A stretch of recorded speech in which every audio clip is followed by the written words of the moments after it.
and welcome back to the 504. I'm your host, Rosa. And I'm Devin.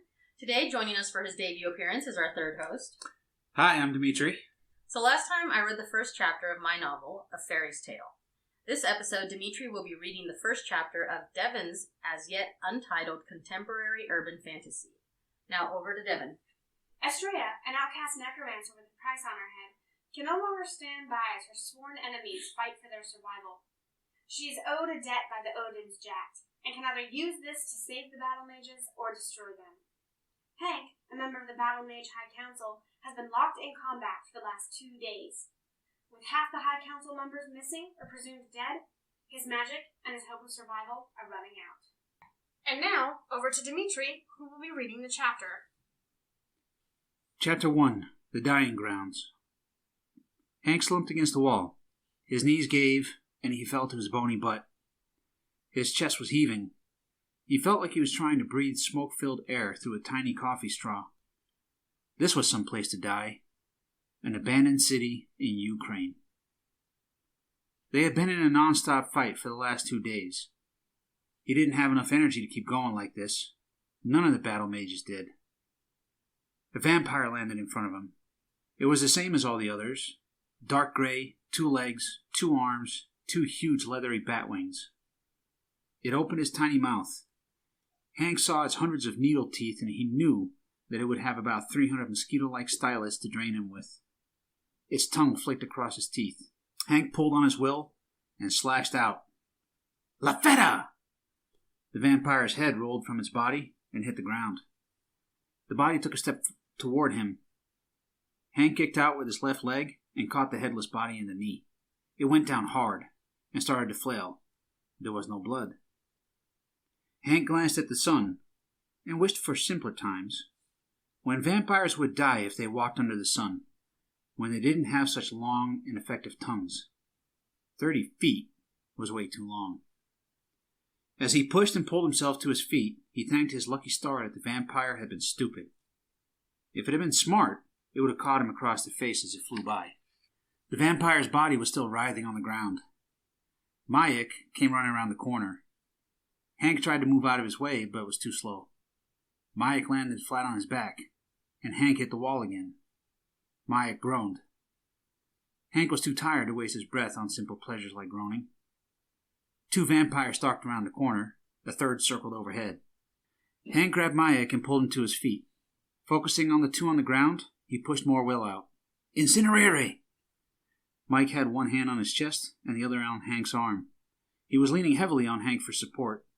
Hank swayed and pulled Mayak to semi-safety of the wall. Bright silver flecks floated across his vision. The energy around Mayak surged. Ogon!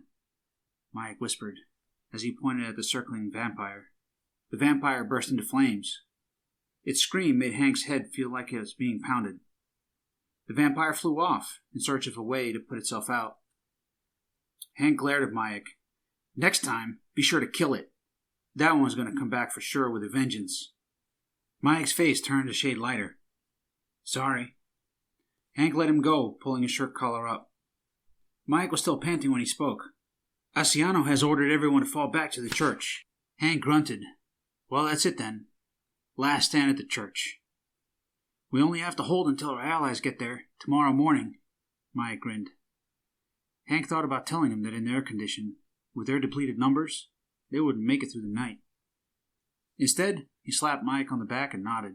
On the way to the church, they gathered up a few remaining battle mages, less than half of what he had under his command when he started his shift. They didn't see any vampires as they made their retreat, but he didn't let them walk, not wanting to tempt the hungry vampires. He suspected the vampires knew they were gathering together for one last stand. And that's just how the vampires wanted it. One tired pile of bodies. All their food in one place. He slowed them to a walk when they were 30 feet from the entry arch. He could feel disturbances in the air as he glanced over the church. There were battle mages hiding in plain sight, using their will to hide themselves. As soon as they passed under the arch, his people headed inside. Most would be looking for a place to bed down for a few minutes. They needed to recharge before the final fight began. He wanted nothing more than to join in their search for an empty spot on the ground to pass out. He shook himself and made his way to the command center. The last time he had been here, it was in an office off the main chapel. He knocked on the door. The door opened a fraction. Hank couldn't see anything inside. It opened the rest of the way. Hank stepped through the veil. Sachet closed the door and took his place next to it, ready to fight and kill anything that came through the door. And we're going to take a quick break so I can get wine, Dimitri can get whatever he's drinking, looks like whiskey, and Rosa can get some water. Because I'm born. Right? Yeah, because you're born. We'll be right back. And we're back from the break, and we're going to go ahead and carry the story on. There were only 8 members to the deciding council here. He sat heavily in a chair. Where are the others? Keita licked her lips. We're all that's left. She looked and sounded thirsty. Hank pulled his canteen from his hip and held it out to her. She took it with a grateful smile and took a small sip, then capped it and handed it back. Hank thought about taking a drink, but he only had a few mouthfuls left, so he secured it in its place. They were silent. Hank didn't know what the others were thinking, but he was beyond trying to think of a way out of this. Every path had been blocked. They couldn't even open a dimensional doorway. There was powerful magic in their way, and it seemed, if their allies came at all, they would be too late. Someone banged on the door 3 times. The room exploded with motion. This was it. The final attack was coming. Hank was the third one running out the door. He needed to guard the front side of the building. As he ran through the church, his footsteps echoed. No one would be left in the church. If the battle mage was breathing, they were outside defending. He burst through the churchyard. Overhead, vampires swarmed in the air. They were crawling over the buildings like spiders. The battle mages around him were quiet. As if they felt his eyes on them, they turned to look at him.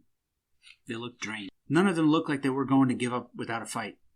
Pride swelled in his chest. They could do this. If they worked together, they could do this. The vampires, amassing on the ground over 300 yards from the church, parted. Captured battle mages were led out of the vampire lines. Their hands weren't bound. If they wanted to, they could kill the creatures around them and sprint for safety.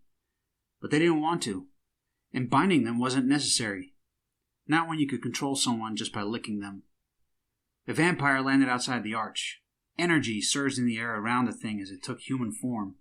A Caucasian man, tan skin, dazzling smile. Come now, he gestured to the line of hostages. No need for anyone to be harmed. We just want to talk. In the street just past the arch, a dimensional doorway opened. The battle mages shifted, excitement and hope adding to their resolve. A woman stepped out. She was wearing black boots, a black leather jacket, and a turtleneck. She brought a cigarette to her lips as she took in the battle mages and vampires. The cigarette ignited, and she took several drags, stepping away from the doorway. He recognized her, Aastrea, apprentice to the necromancer Dervin, a proven Nereza Desdomina, guilty of the darkest kind of magic use. She looked so much like her mother. Odensjakt, the wild hunt, flowed from the doorway. Monsters with long spears on horseback, dogs and wolves, and other creatures born from the nightmares of the dying. Too many for him to count. Hank felt the energy around the battle mages flicker as hope died. Aastrea took another drag off her cigarette and smiled at the battle mages. He could almost make out the Nereza Desdomina mark on the back of her hand. She nodded to the vampire close to the arches and offered him a cigarette. He took one, with a warm smile. We hope you enjoyed Dimitri's amazing reading of The Dying Grounds, the first chapter of Devon's untitled contemporary urban fantasy. And tune in next time for Chapter 2 of Rosa's novel, A Fairy's Tale. Thank you for tuning in to the 504, bringing writers to readers. Remember to subscribe. Tell your family and friends to subscribe. Assert dominance over strangers by getting them to subscribe. What they said.